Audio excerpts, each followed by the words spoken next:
most of them very young girls with their heads thrown back and their ponytails hanging down and swinging as they turned.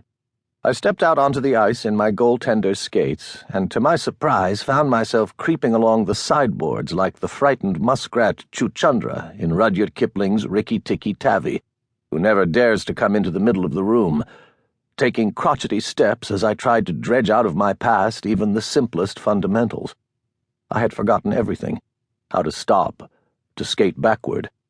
I had always assumed that once one had learned to skate, it was inevitably there, however awkwardly one did it, like bicycling, or remembering how to play chopsticks, or swimming, or folding a sheet of paper to build a glider.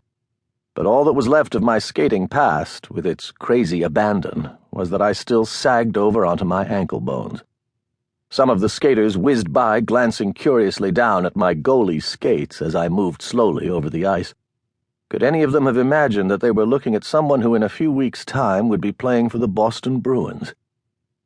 I went back to the sky rink evening after evening, grimly circling the ice until things began to improve. Sometimes I glided to a stop and hunched down in front of an imaginary goal.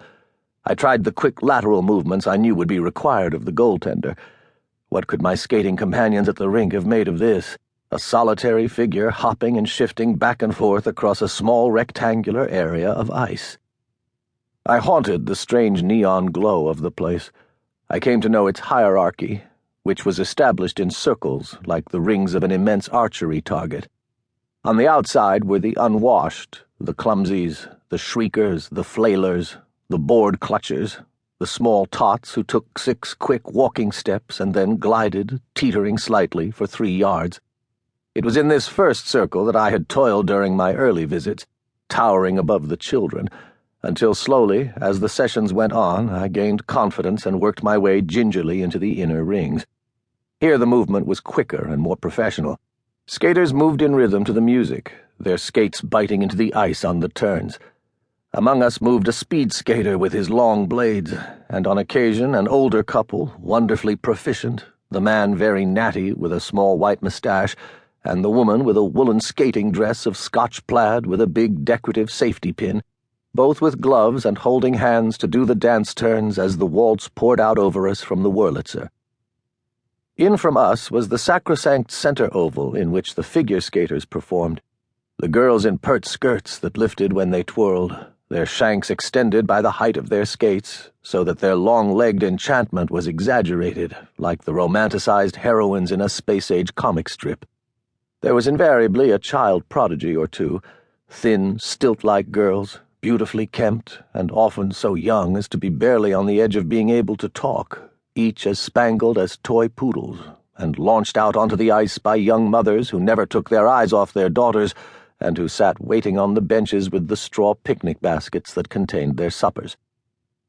Out in the center, the faces of the skaters were bland with concentration, either about what moves they were about to execute, or, more likely, in egocentric consideration of what an enviable spectacle they presented to the rest of us, we lesser moons to their planetary brilliance.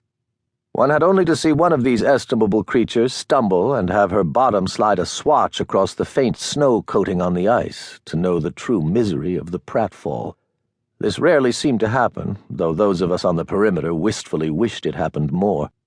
The girls jumped up with slight frowns, very brief, and were immediately as composed and superior as members of a royal court, which of course they were, with only a slight tuft of ice shavings on their rumps to show that anything untoward had happened.